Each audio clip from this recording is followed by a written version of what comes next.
Inhalers వాడాలా ఖచ్చితంగా అనేది. మీరేం జెప్తారు సార్? ఇది నిజంగా పెద్ద మిత్ సార్. చాలామంది వాడరు దీన్ని. ఇప్పుడు మనకు ఇన్హేల్డ్ మెడికేషన్ అంటే పీల్చుకుంటే డైరెక్ట్ లంగ్స్‌కెళ్ళేది. దానికి మనం వాడే డోసు చాలా తక్కువది.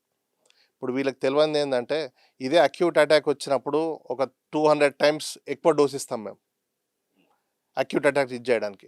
అసలు అక్యూట్ అటాక్ రాకుండా వాడడానికి వాళ్ళ సివియారిటీ బట్టి పీల్చే మందులో 0.2 ఎంజీ, 0.1 ఎంజీ అంటే ఆ మందు అసలు negligible amount negligible of amount. Medication. Because it directly goes to the airways. శ్వాసనాళాలకు వెళ్తుంది కాబట్టి ఇమ్మీడియేట్‌గా రిలీఫ్ వస్తది. కంట్రోల్ అవుతది. ఇప్పుడు మనకు ఇన్‌హేల్డ్ మెడికేషన్‌లో 2 రకాల మెడికేషన్స్ ఉంటాయి. ఒకటి రిలీవర్స్.